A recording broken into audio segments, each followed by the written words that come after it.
Ikigo kijejwe gucungera ubuziranenge BBN kirabandanya igikorwa cyo gukora ibicupa vyagenewe gukora rimwe ariko bikoreshwa kenshi. Ico gikorwa kikaba cyakozwe mu bice bitandukanye.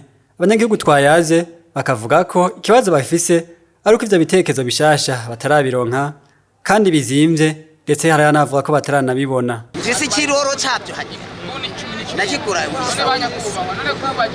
biraho mboneye batabigura naciye mvuga ati reka mpakire muri zirondere saba yuko bijya bindi bipuru kubera babigaya ngo nitoro iyo beyi yawe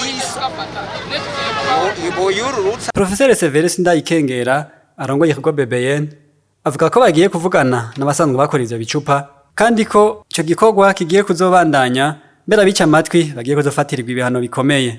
Tumaze iminsi dukura aya macupa akoreshwa rimwe mbwahi wacu asubira ku isoko akoreshwa kabiri, tuyakurayo atandi ikintu dusaba, ariko kuva uno munsi dushaka gushira ko amande. Turibaza yuko mu minsi iri imbere umuntu tuzosanga ni icupa atakirimo azoca atanga ku icupa rimwe amande y'amafaranga 1000. Icupa rizoba ritekewemo ibintu amande 2000.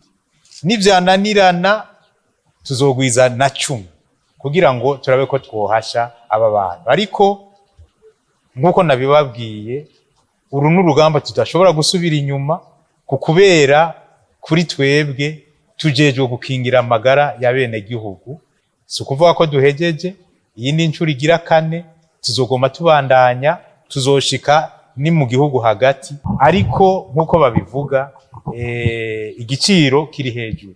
Natwe ngaha mu kigo BBN ivyo vy'ibiciro nivyo natwe biratubabaza, natwe biradukorako nka bene gihugu bose, ariko twebwe ikiza imbere no gukingira amagara y'abantu. Ivyo bikorwa bikaba vyatanguriye kw'ibarabara ry'igihugu nimero 1 Bujumbura Bugarama gushika mu kinama ca Mubimbi mu ntara ya Bujumbura, aho mbere hato ibicupa vy'amavuta bitari bike bikaba vyabandanirije mu Kamenge mu Kinama no kw'ibarabara ry'igihugu nimero 5 gushika ku isoko yo ku Musenyi mu ntara ya Bubanza.